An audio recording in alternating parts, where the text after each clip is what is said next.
What's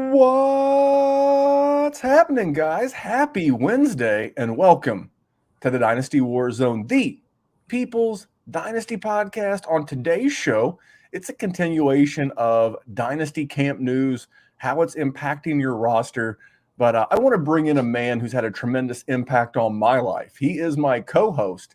He is the man of the hour and the man with the power. Jerry Sinclair, how you feeling, man? Coming back from a little bit of an illness. Good to see you smiling. I am exponentially better, my friend. Listen, last week was a bit of a shit show. I apologize for that. I was not really feeling up to it, but I wanted to do it just because it feels good to do something normal. I feel great now. I still sound a little raspy. I could feel that it exists, but I feel good. It's... I get a little boogies from time to time, but other than that, I am good. How have you been, my good man? Well, you look good. You look good. Thanks. You look good. You look like you're on the rebound. On too. For those of you that are subscribed on YouTube, Jerry is wearing the Stone Cold Steve Austin t-shirt. Always a good choice. Shows you he is, in fact, a man of class, distinguishing tastes. Is Mr. Sinclair. If you're watching, speaking of YouTube, if you're subscribed to the YouTube channel, you would have gotten this Monday night. Maybe you listened on YouTube at work on Tuesday. My son's baseball season had ended. If you had under 5 minutes of Memphis mentioning youth baseball, congratulations. That counts. Hey, let me just say, Randy was, when I logged in before we started recording, he put me on hold before he brought in because he was talking youth baseball with somebody else. So it is truly the man's life. Dude, it is a job. It is a part-time job. I now have two between the podcast, the Patreon, my real job, and then assistant coaching and developing my son in baseball. But we're recording on Monday night because tomorrow's the biggest travel tryout of the year for my son. Very important for him. So we are recording on Monday night. So just when you think Memphis is done talking about youth baseball because it's August, guess what, motherfucker? Still got a lot of youth baseball left in us for the summer. But Jerry, we're going to get into camp real quick. But we got to do it. It's everyone's favorite segment. I don't have a specific tweet. Are you ready for everybody's favorite segment? Of course. It is good people, bad tweets. This is brought to you by our Patreon, patreon.com/Dynasty WarZone. And this week, I'm not going to single one person out, Jerry. It's kind of a bad tweet, sort of a Memphis rant. Are you ready?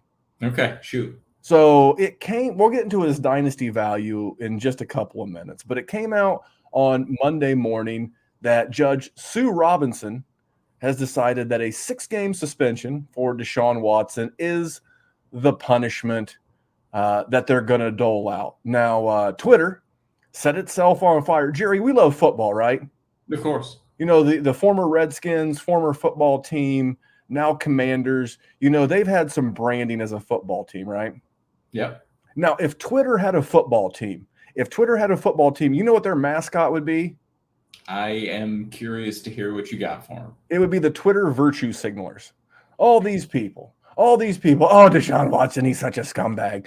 Oh, Desean Watson, he's into weird shit. And you're not going to get any argument from me on that. But here's the thing. The person who made this decision was a female federal judge brought in by the NFLPA and the NFL to review these things. We didn't want Uncle Raj, that being Roger Goodell, being judge, jury, and executioner in these things.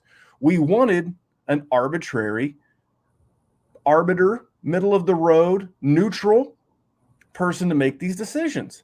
And this is her decision. And now it's like, oh, the NFL is so bad. I'll tell you the worst tweet. I don't remember the person's name. I actually do, but I'm not going to say it. They're sitting here talking about how bad the NFL is and blah, blah, blah. And the whole time, their profile picture is a picture of the NFL Hall of Fame. Quit virtue signaling, okay? Quit it. Knock it off. The NFL doesn't give a shit what you think. They didn't give a shit what you thought when it came to Colin Kaepernick. They don't give a shit when Zeke Elliott got suspended for 6 games, and they don't give a shit now. And Jerry, do you want to know why the NFL doesn't give a shit? Why is that? Because no one's turning off the fucking game. This coming Sunday is the NFL Hall of Fame game. It's good to have football back. Yeah. And like the bunch of degenerates that we are, we might as well be drug addicts. And I know it, I don't want to downplay substance abuse issues. I've had a brother who's fought this for the majority of his adult life, but we are addicted. We are going to watch a stupid game between the Raiders and the Jaguars in record numbers, and we're going to bet it in record numbers. And we're going to get out our phones, and we're going to be on our TVs, and we're going to be on our devices, and we're going to be giving these people more and more money. We talk out of both sides of our mouth. Oh, the NFL. Nobody cares because you're not strong enough to turn off the TV. Have some conviction. If you truly believe Desean Watson's a scumbag and the NFL's a scumbag league full of scumbags, turn the fuck off. That's the only way you're getting their attention. But guess what? Just like the uproar and rage over Colin Kaepernick, nobody turned off the fucking game. Everybody left the TV on, and now that more betting's legal, we're watching more than ever. So yeah, did a bad guy get away with some bad stuff and 6 games and the way that, yes, all of that is true. But shut the fuck up about it and move on down the goddamn road. Nothing is going to change because you're not going to change. Jerry, I'm ranting here. How do you want me to follow that, though? Goddamn. Don't tell me how bad it is and continue to consume a product. You tell me how fucking bad it is. I mean, listen, if you want to look into the morality of a lot of places, companies, a lot of things, you're going to go down they have all not done good things over the course of time. I am not here I'm not an expert in politics, and nor do I really give a shit about them for the most part. That's not what this podcast is about. We're going to talk about the fantasy value of Desean Watson, and we're going to address the fantasy implications and the dynasty implications of it. But I hear you. Listen. Well, our good friend, is he a horrible person and he did horrible shit? Of course he did. I have Desean Watson on my team, and I know that I am weak when it comes to moral issues in dynasty and fantasy football. I want assets that can help me win so I can spit in my friend's face and tell them that I'm better than them. And then I can take their money and I can have the trophies and I can do that. And somebody like Desean Watson helps me do that. So we're going to talk about the things that, are relevant to the Dynasty WarZone podcast later on. But Randall, listen, I hear you and you're right, but that's a deep issue. We could do a whole. Maybe global society. We have a lot of international listeners, but I'll help American fix the rest of the society's world on like a Patreon podcast. Yeah. Good friend of the show, Mike Kinney, points out on the YouTube feed 9 of the 10 most viewed shows of the year were NFL games. Absolutely. Don't tell me you hate the product and hate the people running it and then consume it in record numbers. It's very hypocritical. If you hate it, turn off. You know what? Would you like it to be better? Is that what you're trying to say? Great. But we are the ones who determine the change, and we only determine the change by turning off. Major League Baseball was getting record low numbers in their viewership. They're putting like a pitch clock in. They're banning the shift. They're doing things to make the game more fan friendly. Because why? The fan voted. The fan voted and said this shit's boring. And Major League Baseball's like, guys, they're not watching. We better figure some shit out. When we as consumers say, hey, we're not watching, the NFL will figure some shit out. But until then, if you want to figure some dynasty shit out, come over to patreon.com/Dynasty WarZone. Jerry just wrapped up Patron 15. Took 2 weeks. That may be a record, like for the length of time of a draft in Patron 15. So I was actually just going through all my rosters because I do have, to keep the Desean Watson talk going. I have quite a bit of Desean Watson, believe it or not. And so I was going in, swapping him out for, trying to see what sort of situations I have to deal with for the first 6 weeks. And I came across my Patreon 14 team, which is the one we have with the tiers. And I am in the absolute tippy top bottom tier. And so I'm looking at this team and I was like, what in the fuck was I doing when I was drafting?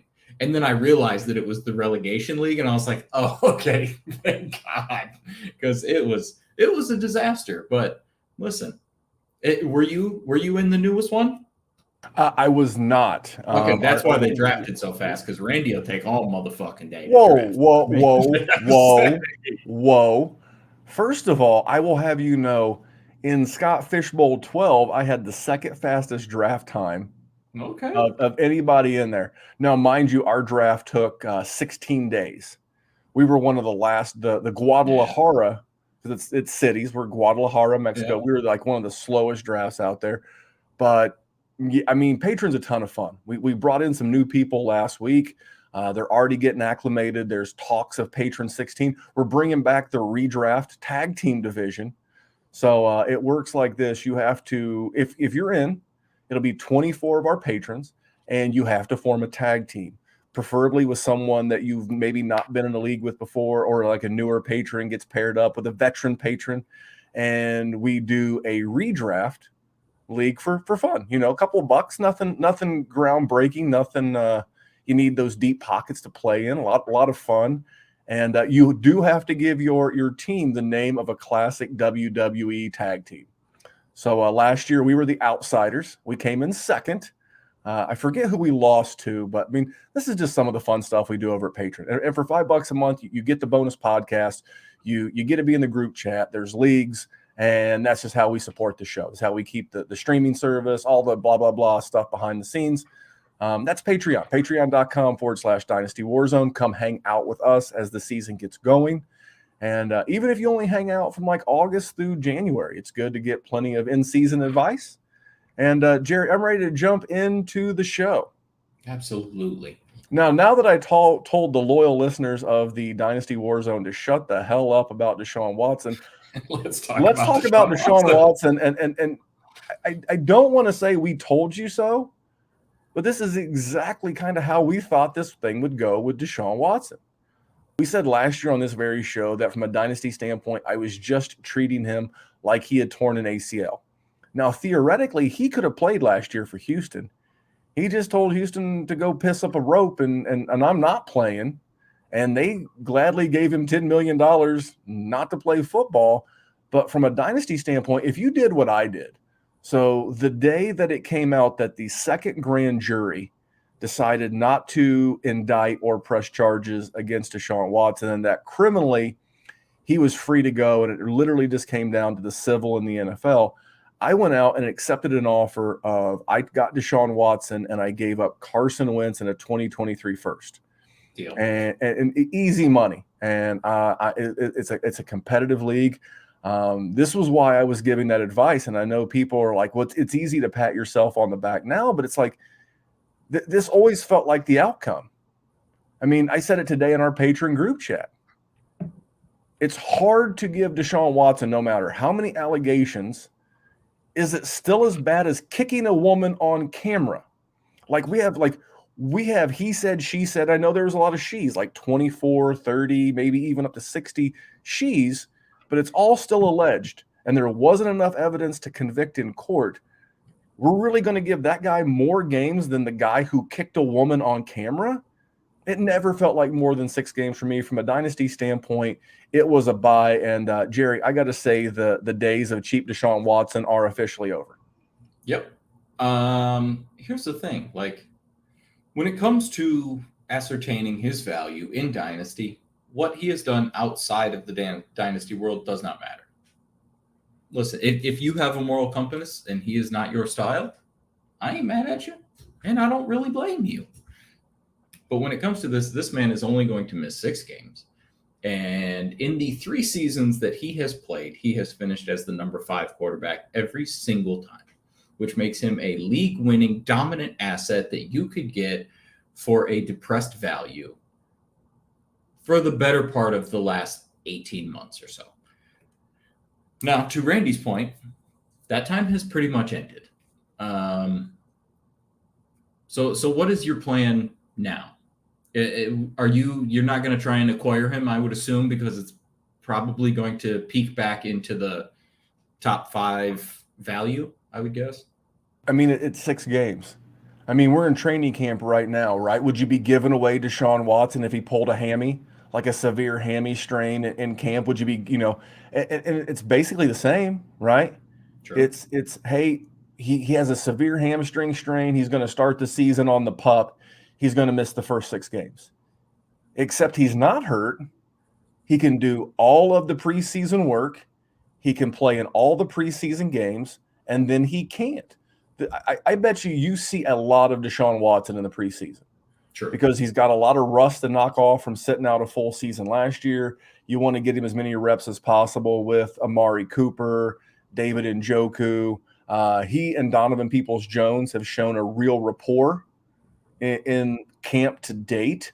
So no, I would actually be looking at some of those ancillary pieces to be real honest. I will say this, Deshaun Watson, I'm really curious. I would have to do like a RotoViz poll of his stats indoors versus outdoors. Because remember, he played in Houston. Houston's a dome. And they played 1 road game a year in Jacksonville, typically good weather, and 1 game a year on the road in Indy, which is also a dome stadium. So you're talking 10 out of 16 games, the guy played indoors and in ideal conditions. And in the AFC North, that ain't it. You got to go to Pittsburgh. You got to go to Baltimore. You got to go to Cincinnati. You play in Cleveland. Think about 3 years ago when Cleveland had that 3-game stretch where they played the Raiders, the Eagles, and the Texans, and the wind was so bad like they wouldn't even land planes in Cleveland.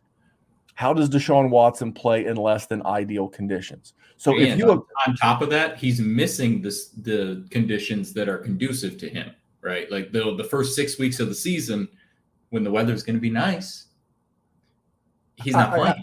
So he's showing up in sort of detrimental situations too. So I would say this to kind of like maybe put a bit of a bow on the Deshaun Watson information is that if you got a bunch of cheap Deshaun Watson and maybe you wanted to move to a Dak, maybe you wanted to move to a Burrow, maybe someone because Deshaun Watson's still in my top 5. I think he is number 5 if I remember correctly. But if you wanted to move and if you wanted to diversify, because we haven't seen him play in a year, and we haven't seen him, play in Cleveland for a full season, and maybe you got a bunch of cheap and you got him for 50 cents on the dollar, and now you can, cash out or, move to a more safer, consistent option. Like if you got him like me, I'll reference the league where I got him. I got him for Carson Wentz in a first in a league where I already have Josh Allen. I also got Mitch Trubisky and one other player. So I've got people to get me through till he comes back.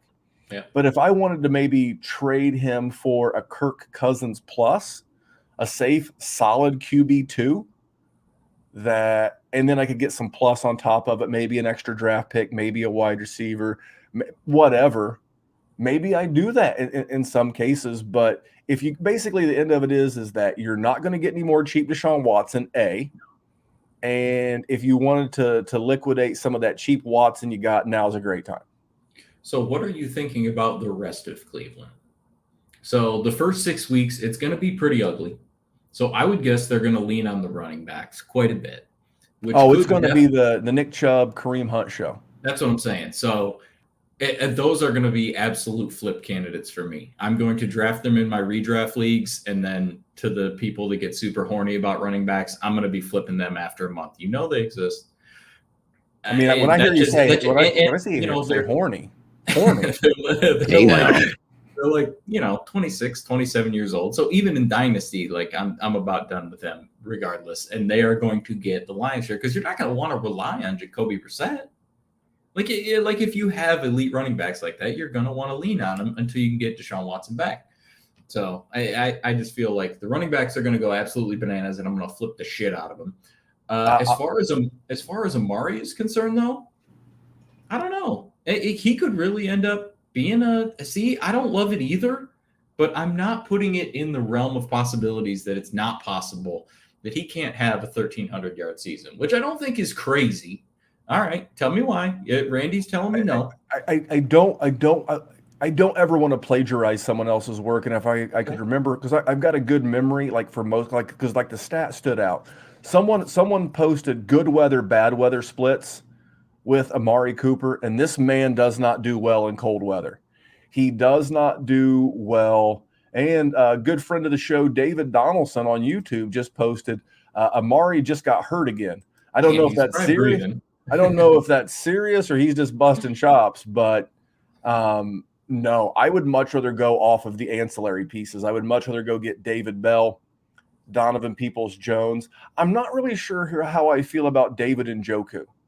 You know, I kind of feel like for Njoku, if not now, when? But he did just sign a big contract, almost the same level of contract as Mark Andrews, which just is baffling to me but that's not what we're here to talk about that. So for me, I'm very happy with the Watson that I have.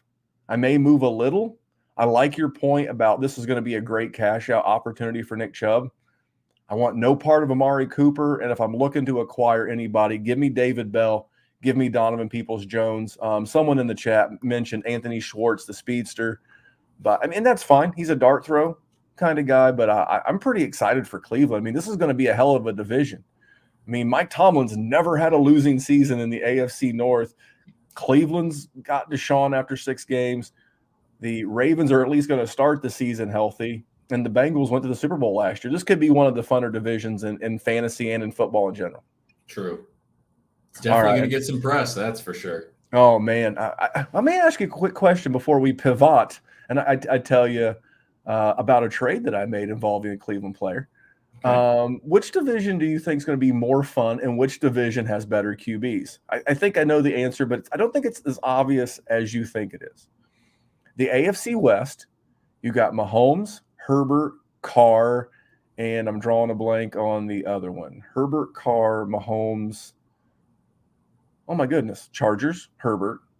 Kansas City, Mahomes. Raiders. Oh, Russell Wilson, duh. Yeah, Denver. The newest guy. So Russell, Mahomes, Herbert, and Carr.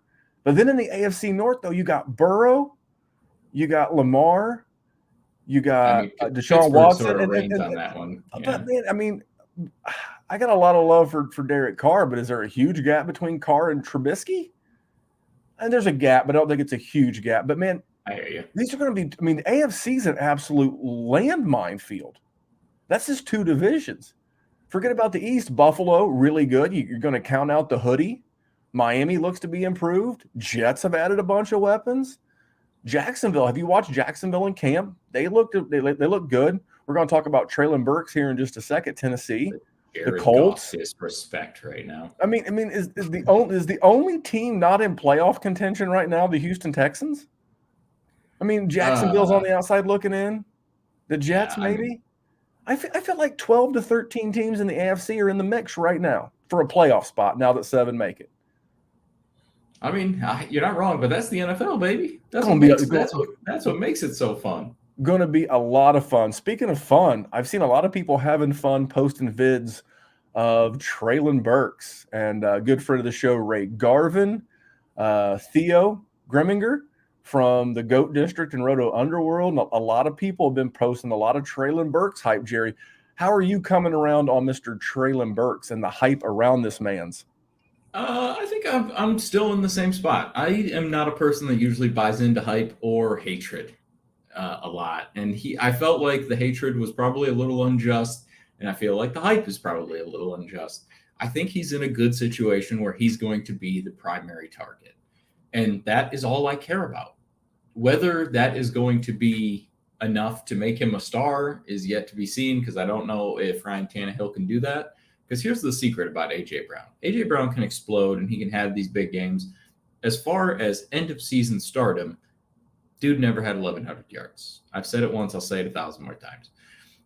So is Traylon Burks going to be in there? I don't know. I like him. I have a couple shares, but also he scares the shit out of me. So I didn't have a ton, right? Like, there's a couple players in the league that I just like better than everybody, and I have tons of shares of. Traylon Burks is not that for me. Now, you have been a person that has not been the biggest fan of the Traylon Burks ADP, and you are absolutely not a fan of the coming in out of shape. You know, Mr. Yoked himself, Mr. Quadzilla, is never going to like something like that. So are you turning around on Mr. Burks, or are you still holding strong that you're still a little skeptical? Well, so can I share like a leadership and a business philosophy that I learned a while ago? And I'm even going to credit this. So years ago, I went to a leadership symposium down in Orlando. What's Orlando synonymous with? Universal Studios. God damn it, Jerry. Disney fucking Studios. God damn it, Jerry. You had one. I've never been to Disney in my life. I am not a Disney person. Another baseball reference. I'm teeing it up for you, and you just swing and miss. No. Universal. But one, Disney. it's Nickelodeon Studios and getting slimed, but that's because I'm Harry Potter. Anyway, yeah, I'm with you.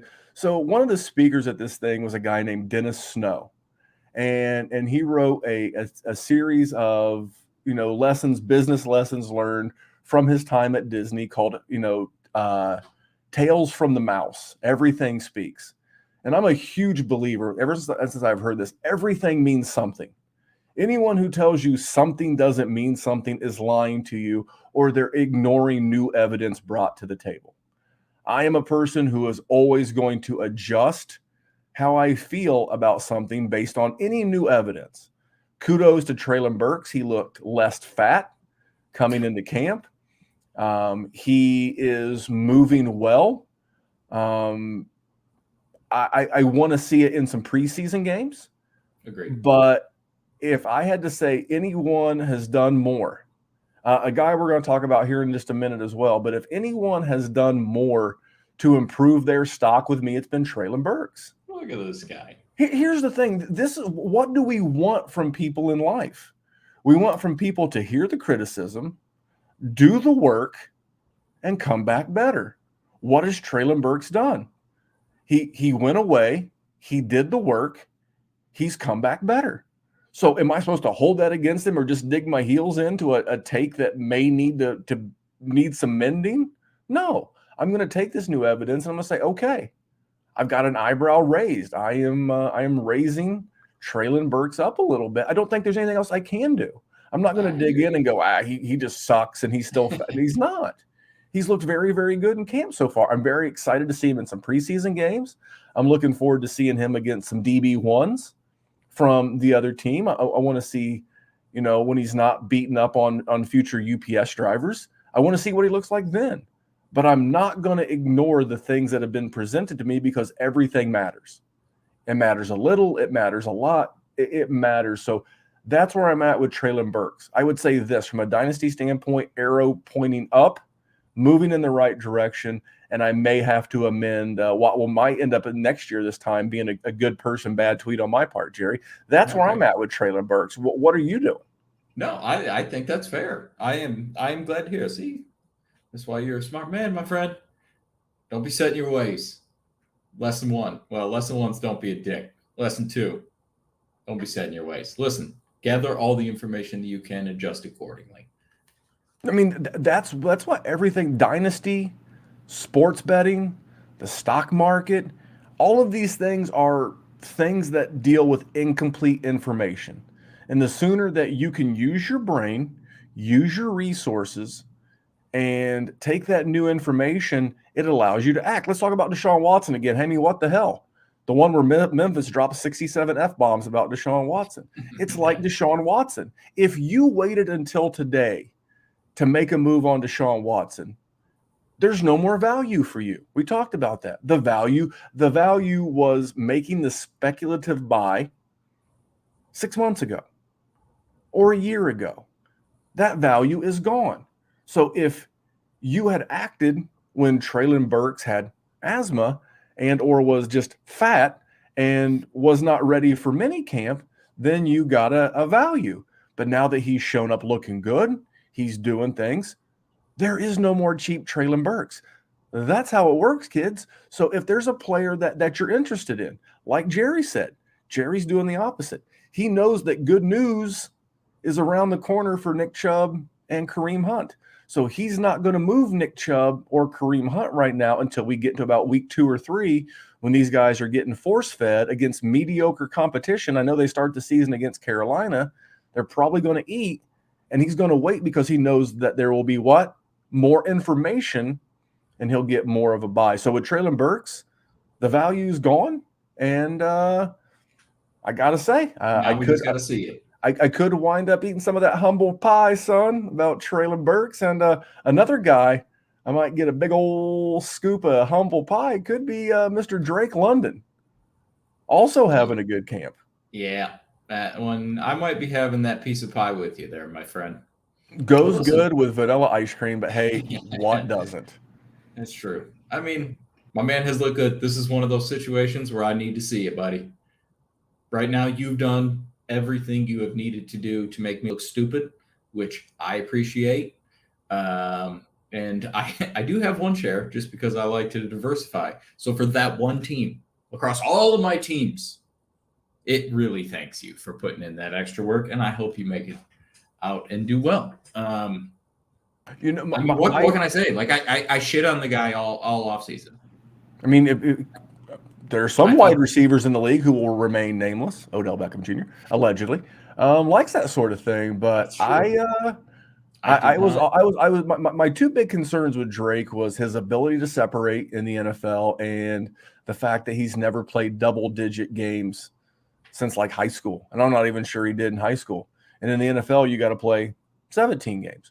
Mm-hmm. So that's part of it. But so far in camp, he's looked pretty healthy, and he's using his big body and frame to, create his own separation. Now, he almost feels like an old school clasher to this point, but receptions are receptions. And it's really him and Kyle Pitts in that offense. Bad team, going to be behind. You take a big guy and you start force feeding him volume, all of a sudden the value goes up. So I don't think there's as much hype on Drake London yet, but I don't think we're too far off, Jerry. No, definitely. I mean, all it's going to take is a touchdown catch, B, a 40-yard catch in a preseason game, and that value is going to sky right up. The things that I was worried about, I'm still worried about. Marcus Mariota, potentially Desmond Ridder. Yeah, but it's 1 year. It's 1 year. It's 1 year. I hear you. But what's going to stop them from taking a shot on Desmond Ridder? And then I got to work with that new quarterback. And who knows if he's going to be good enough. It could be a 2-year building process with him. I will acquiesce to that statement in like best ball or redraft, but in Dynasty, it doesn't matter. Because last year you could have had a lot of trepidation, word of the show, a lot of trepidation about Brandon Cooks with a rookie named Davis Mills. But here's at the end of the day, what are the two V's? Hey now, volume and value. And a bad team projected to finish last in their division, gonna have to throw a lot. I don't care who throws it, because it's the buckshot approach. He may get 15 targets, but maybe only 8 of them are catchable, but that's still 8 potential catches that you're going to get. It's like back in the day when I was a single gent and you'd be out at the club or, a nice establishment, and, you just keep firing. You just keep firing no matter what, until you hit something, and that's what these quarterbacks will do. They'll just keep chucking the ball at Pitts and London and volume. How about this? The volume of targets will make up for the lack of quality targets. This is a good thing that David Donaldson just brought up too. Let's say they are shit, right? And you have to deal with, a Drake London who's got a bad Marcus Mariota, and he's got a bad, potentially Desmond Ridder, and he doesn't do a ton. But then they lose and they get CJ Stroud or they get Bryce Young. What's his value going to do? Like I before he even plays a game, his value is going to skyrocket just because of the emergence of a quarterback. So it is sort of a win-win situation in that aspect. Either those guys are good enough to get him there, or they're going to be so bad that you're going to get an immense upgrade. So he might actually be a person that I acquire a lot of if he's struggling this year. Even though I have sort of shit on him in this offseason, didn't love how high he was going in rookie drafts, just because of a potential emergence of another quarterback. Because truthfully speaking, like we said, a lot of people are challenging for the playoffs. There are a few teams that are just not great. And I would not be surprised if Atlanta is one of those teams that is just not great. I'll tell you what is great, though, is the hype around a guy that we should have stayed on because both of us like this guy. But man, is the hype. I don't have a like a hype train sounder. I'll get one. I'll get like a locomotive, like a that type of thing. But you know what? When a player's good, this is the best I've got on short notice. But the cream will rise to the top. Oh yeah.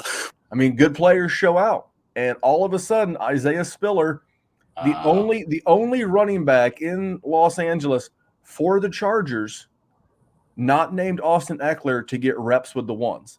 Now I'm going to get into another angry. Well, maybe we'll call this one Angry Memphis when we release the show as a podcast.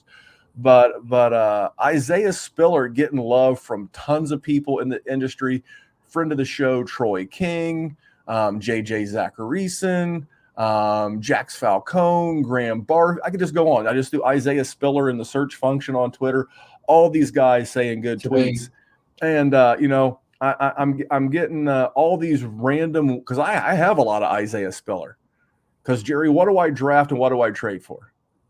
Oh, you draft running backs and trade for wide receivers, brother. Bingo. So guess who has a shit pile of Isaiah Spiller on his Dynasty rosters?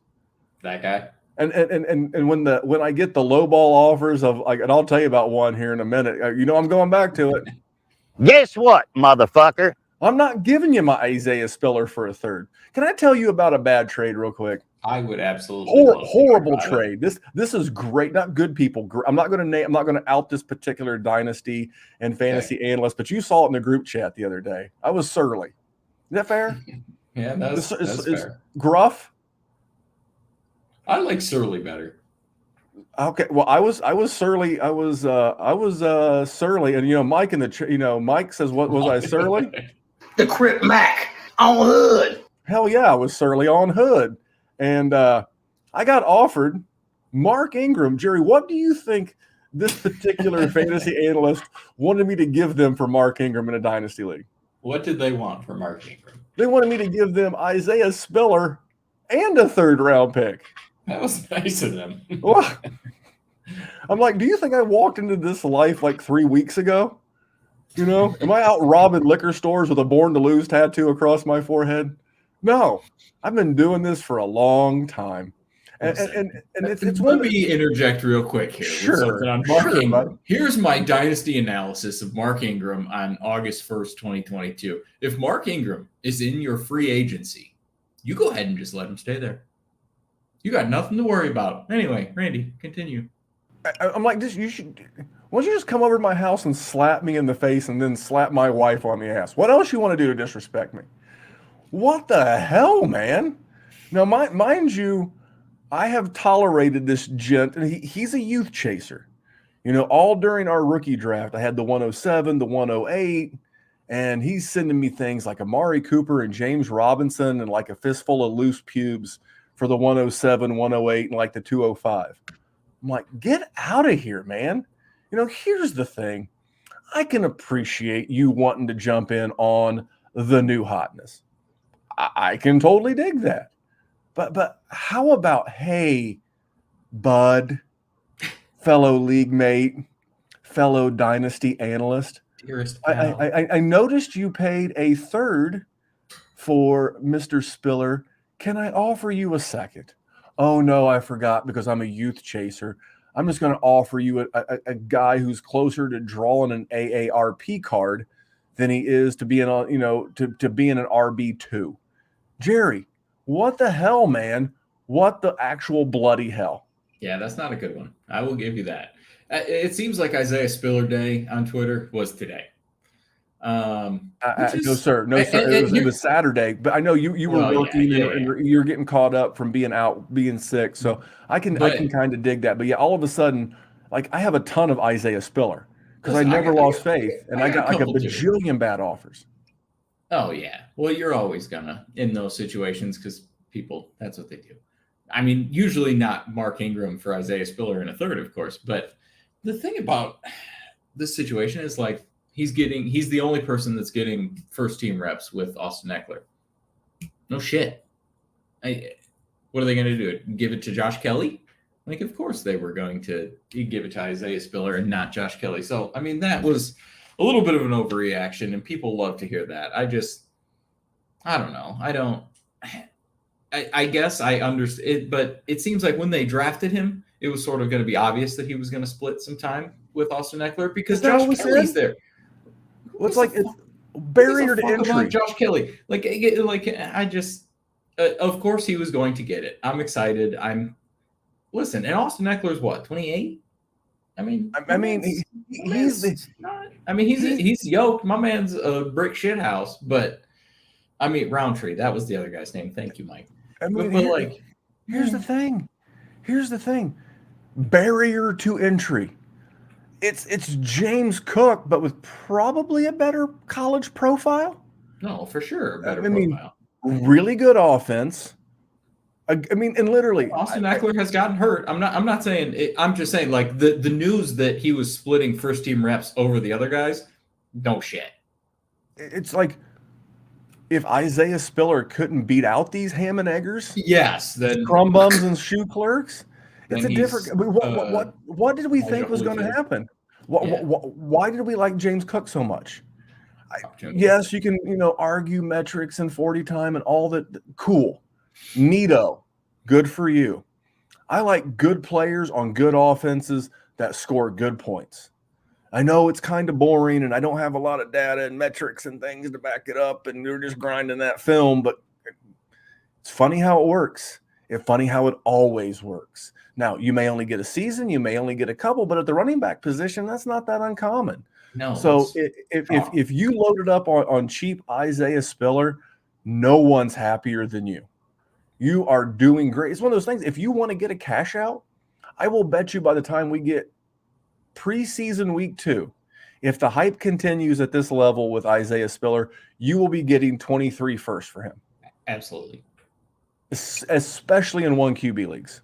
Maybe not in Superflex 2 QB leagues, because next year's, again, I'm already starting to kind of get the gist of what's going on with 23's class, but I've seen at least 5 running backs that feel like they could be first rounders in Dynasty next year. And that's the ones that we know of now. Forget the ones that may break out. Same thing with quarterbacks. They're projecting 5 first round in the actual NFL draft. So that's 10. So a first is going to get you a really good player in 23. So good to see Isaiah Spiller breaking out. And we know that every year there's this rookie runaway train. Sometimes it's Kenny Golladay. Sometimes it's someone else. But I feel like Isaiah Spiller could be the 2022 camp rookie. A few years ago, was it Javid Best? It was the other guy who played for the Lions, running back, Amir Abdullah. Wow. He had that preseason run where he busted out like a 70-yard run, and all of a sudden Amir Abdullah was trading out there on these dynasty streets for a first. So you may get that opportunity again. Not to say that Isaiah Spiller's Amir Abdullah, but you get the point. A guy you get for a second or a third, and all of a sudden you can flip him. So there's a guy. I got a couple of contract signings, Jerry. We'll get out of here. Okay. Both Debo, but NFC West, Debo, and then DK Metcalf. Now DK Metcalf signed first. He got $58.2 million guaranteed. And Debo got 58.1. So Debo kept his lead up by 100,000. I love these contracts, not only for us in Dynasty, but for these guys. I'll start with DK, then I'll go to Debo, then I'll give the floor to you. I actually like it. I actually like my DK Metcalf shares at his ADP right now more than my Debo, because DK Metcalf has never really been a volume wide receiver. Now, does Drew Lock throw the Russell Wilson deep ball? No. It can be argued that in today's NFL, there may be 1 or 2 quarterbacks that throw the deep ball better than Russell Wilson. And losing Russell Wilson will hurt. But I'm going to go back to what we said about, the other wide receivers, whether that be Drake London or whether it be DK Metcalf. Bad team, going to be behind. I'll take the volume, even though it's bad volume, and hope to get a couple of big home runs with with DK. I think if you can get him at his current ADP, I think he's most likely to get a QB upgrade next year. Hell, he may get a QB upgrade this year in the form of Jimmy Garoppolo. So I think DK is one of the few elite young. Hell, the guy will be 27 when his next contract comes up. This is a great time to buy DK Metcalf because we've just kind of like thrown him under the rug and don't like him anymore. And then Debo, this is great for those that believe in Debo. I still don't. He got the 3-year deal. He'll be 28 when his contract runs up. They signed him as a weapon. So maybe the money will let him be happier and they won't use him as much in the running game. I just know that about 35% of his fantasy production came last year via the run.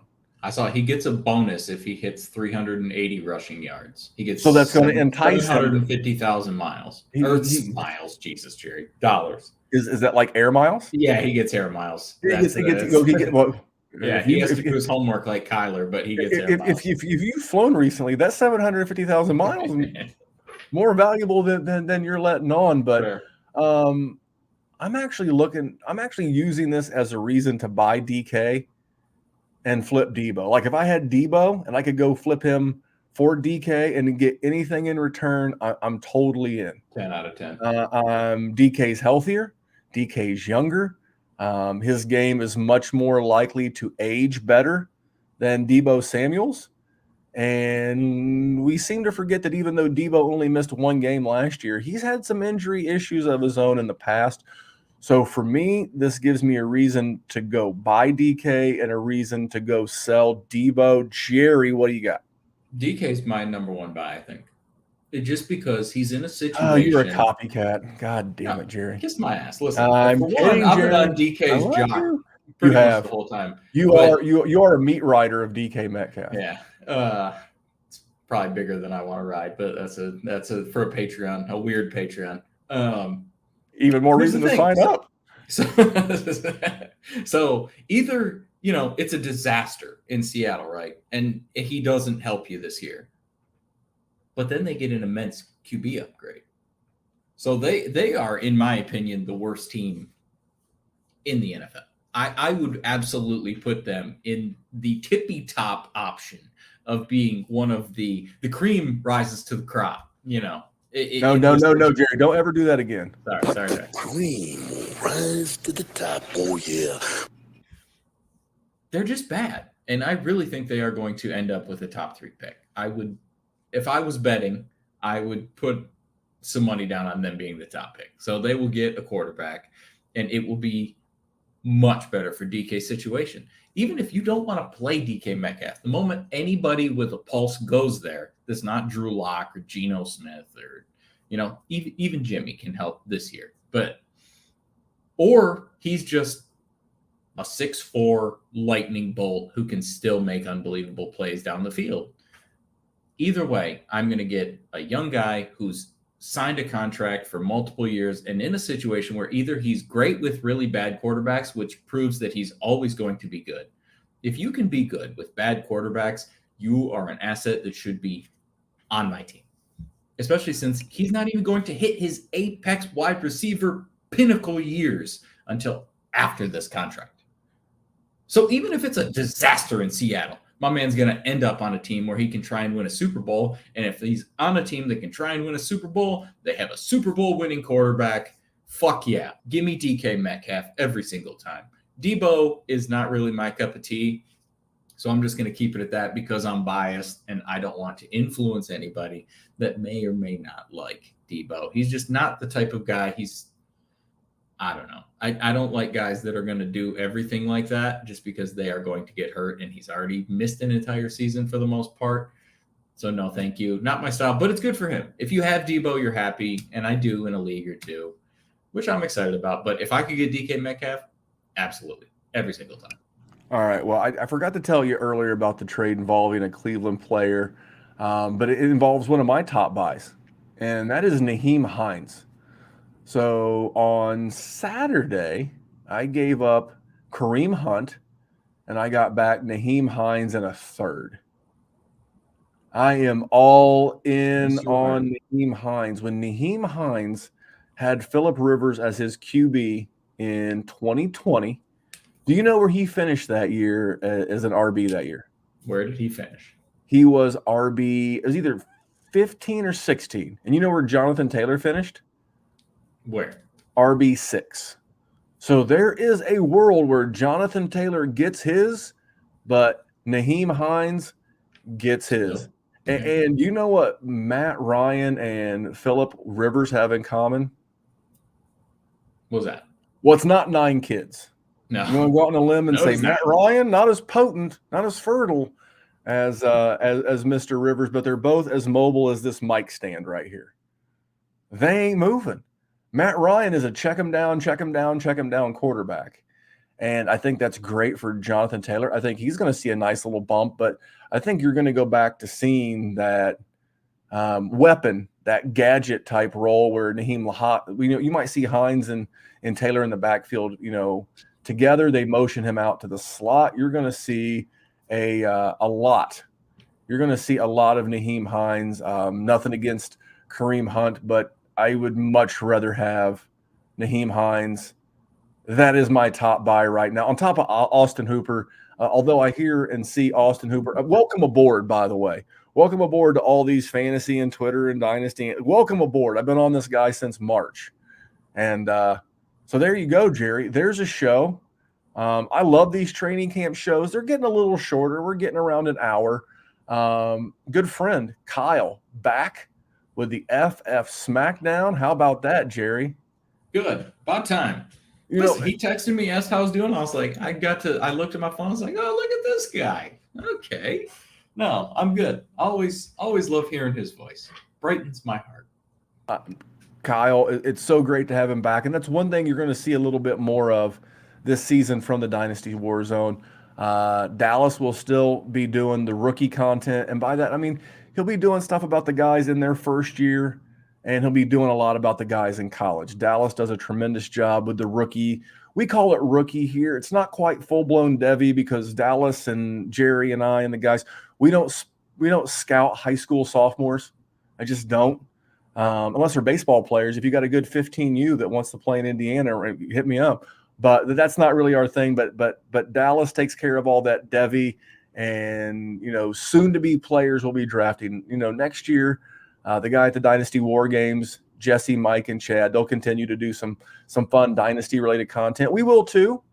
But I'll tell you, Jerry and I may be shortening this up a little bit, and then you may hear more of Jerry and I on the FF Smackdown. Because in season, what is Dynasty? We got some things behind the curtains, but make sure you check out Kyle. Welcome him back. Hit him up on Twitter at Kyle Month 8. That's Kyle, MONTH, the number 8. Kyle Month 8 on Twitter. Welcome him back. Maybe do a review. Welcome him back. And Jerry, I'm excited to have Kyle back behind the mic. Always, man. And he's a smart cat. And if he wins the Aussie League one more time, I'm going to be a little salty with him. So I'm only going to be salty if he beats me in the semifinals one more goddamn year. That's actually my worst rebuild ever. I went through the stage where I, was trying to learn how to rebuild really well. That's one that has just not worked out.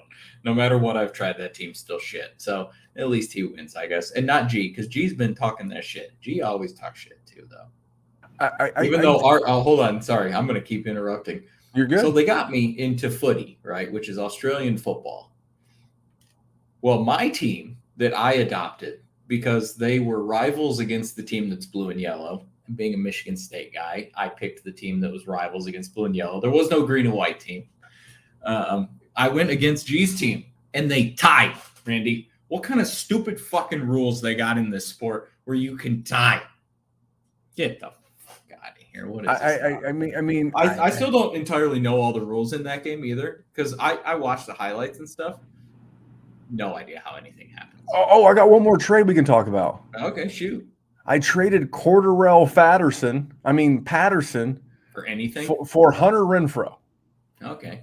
Straight up. Now, this is a league. It's start 10.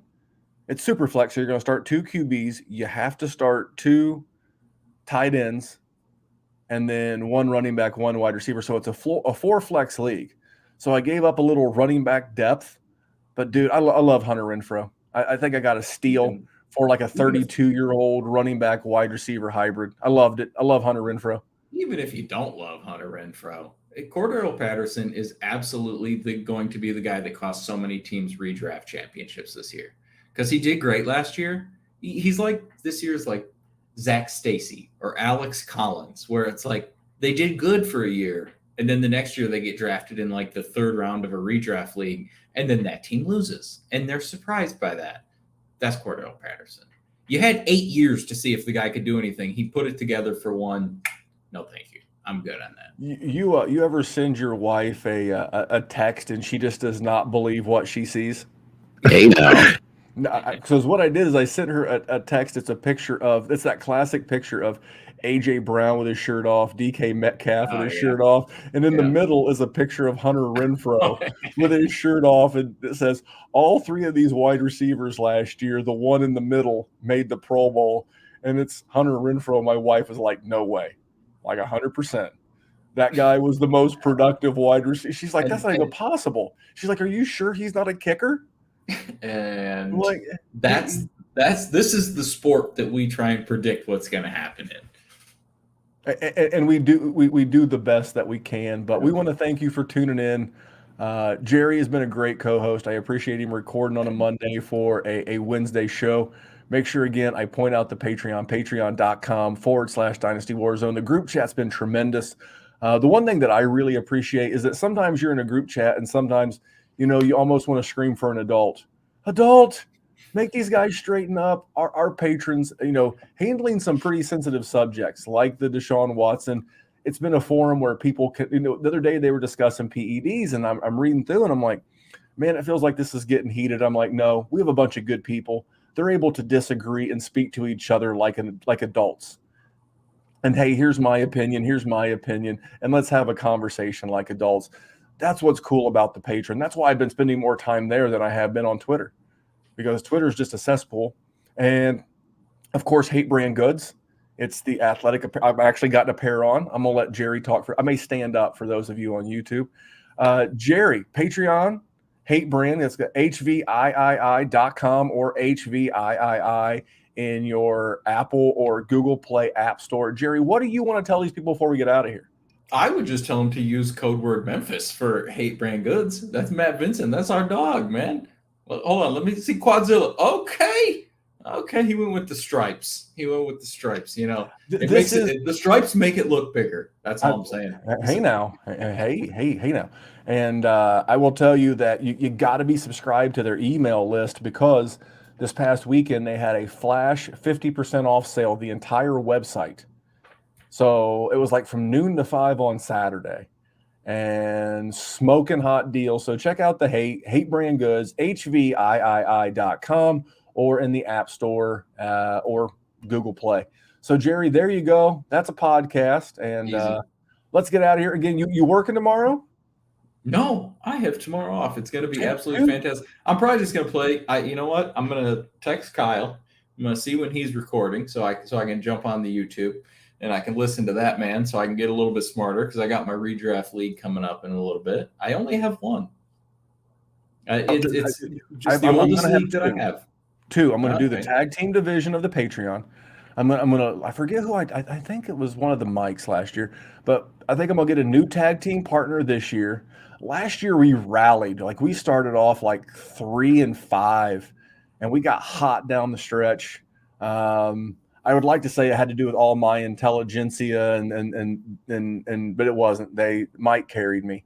He put my big ass on his back, and he piggybacked me to a playoff semifinal. And it's because he's damn good people. But if you want to come hang out with damn good people, patreon.com/Dynasty Warzone. But on behalf of that man, he is the man of the hour, the man with the power. You can follow Jerry Sinclair on Twitter at JerrySinDWZ.